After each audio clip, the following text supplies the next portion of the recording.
ruler of Dubai finances Salman Al Farisi Mosque. Abu Dhabi Ocean Racing win Volvo race opener. And Turkey begins its clean-up operations.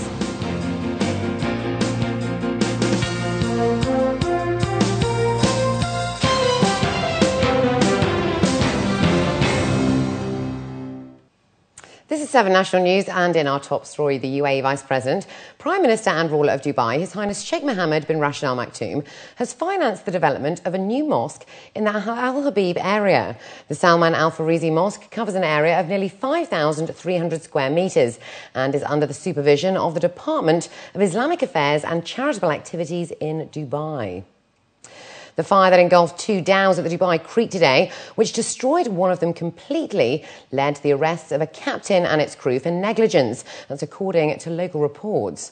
The fire that broke out in Deira early this morning covered residential and commercial buildings with thick black smoke that was visible across Deira and nearby parts of the city. According to witnesses, it was around 8:30 in the morning when the fire broke out near the Dubai Chamber of Commerce area. Approximately 5 minutes later, the Dubai Civil Defence and Dubai Police arrived at the scene, cornered off the area and attempted to control the fire. 50 boats nearby were evacuated immediately. Authorities say the cause of the fire was a spark from an electrical water pump that ignited more than 40 barrels of diesel as the crew attempted to pump water from the dhow. We were in Deira. When we saw the black smoke, when we came closer, we saw the fire. There were police and firefighters everywhere. I saw that they were burning tires being thrown into the water from the door. I came to drop my friends, of who are working as labourers in the area at around 8:30 am. We saw the fire on the door and people working there were panicking. Then they called the police. Soon the firefighters came and there was a helicopter also. Everyone tried to control the fire. First time I see a fire. And in 5 minutes police came. They are very efficient, impressive. In Dubai alone, 80 to 85% of residents are using LP gas cylinders. Hence, Dubai Municipality announced the launch of a new initiative targeting households across the city.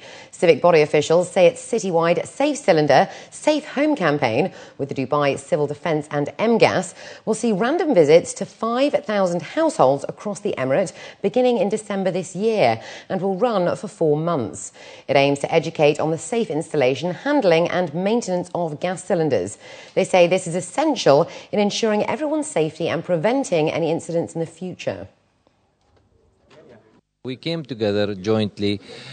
We all have one target, which is the safe Dubai, or keep Dubai safe. And therefore, we launched this campaign to prevent and to raise the level of awareness in the community with regard to the usage. In addition, Dubai civil defence officials say that this partnership between the public and private sectors is contributing to their ongoing efforts in reducing fire incidents. The last 3 years, according to officials, have been fairly quiet, though there are still challenging areas that need to be addressed. And private companies such as MGas play a vital role.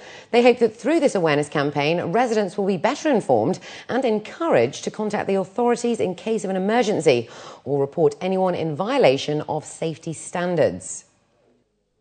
In Dubai, last year and this year and for 2011, Alhamdulillah, for residential, we covered all the residential.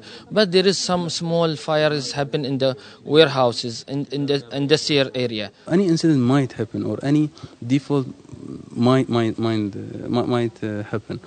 But therefore, we have an 800 number. So this is the hotline. They can call us. They can share with us this incident, so we can take it up with those distributors. Maybe we can seize them. We can stop their license. So we will be taking an action of this. But if we don't know about it, then it will be difficult for us, to be honest. Now, if you're thinking of going in for a haircut, this next story might interest you. In conjunction with Breast Cancer Awareness Month, Hair for Hope is teaming up with a local salon in their fight against breast cancer. Marvish Khan has this report. It knows no boundaries, age, race, or religion. A great equalizer, breast cancer is a disease where just being a woman is risk enough. Here in the UAE, the illness is the single most common type of cancer, resulting in some 28% of female deaths, according to government statistics. Early diagnosis is often a lifesaver, and awareness is key. That's why women at this hair salon are donating their most precious asset, their long locks. You can spend time on things and you can throw money at problems and you can raise hundreds of thousands of dollars. But to give a woman her confidence back is absolutely priceless. The idea for the Hair for Hope campaign was hatched some 18 months ago. The premise, to get ladies from all over Dubai to give up their long tresses for a cause, making natural hair wigs for those breast cancer patients going through chemotherapy. Not for the faint of heart, the criteria is simple. You need to be willing to chop off at least 8 inches of hair. The tresses must be all natural, no chemicals or dyes allowed. But there's no lack of brave souls here. All around us, ladies with lovely locks going in for a makeover. All here for the same reason, sharing their very personal stories. My mum had breast cancer and it's been 7 years and she's a survivor, and she motivated me to do this.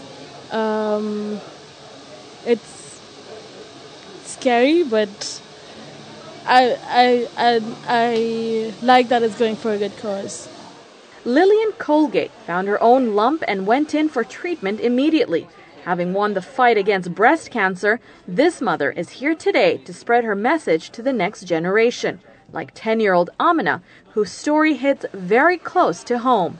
I came here because my brother was a cancer patient and he died, so I feel very bad, so I came for other cancer patients to cut my hair. While breast cancer is a disease associated with women, men can also do their part. And that's what's brought Matthias to make the ultimate sacrifice, shaving off all his hair. If I can do something, I think somebody else who's watching this also can take one step and donate something for a cause where people can really use it. And you get some blessing from those same people. They may say, okay, thank God somebody donated the hair. Breast cancer is becoming increasingly prevalent, but until there is a cure, altruism is perhaps the best weapon. Perhaps the most personal thing a person can donate is this, their hair, and a lot like Arwa behind me. Now this hair is actually going to go to Beautiful Lengths. It's an organization in the States that helps to make wigs for patients suffering from breast cancer and the effects of chemotherapy. Now the long-term goal for Hair for Hope is to actually have a regional wig maker so that women here in the region can actually have real hair wigs rather than artificial hair and get back their confidence. Mavish Khan, 7 National News. And the UAE's first heart clinic opened at the Rashid Hospital on Saturday. According to a local paper, experts say that the survival rate of children with heart defects is on the rise, with many cases put down to genetics and the most common problem being holes in the heart. Consultants at the clinic say that the unit is for follow-up treatment, as many patients tend to wait for checkups when they develop problems, rather than getting a routine follow-up examination. And looking to news abroad now, Turkey was due to stop the last of its rescue operations today after last weekend's massive earthquake, which is now known to have killed 582 people, with more than 200 rescued from the rubble. Rescue operations were underway in a demolished apartment where emergency workers combed through the area to reach a man who was reportedly under the rubble.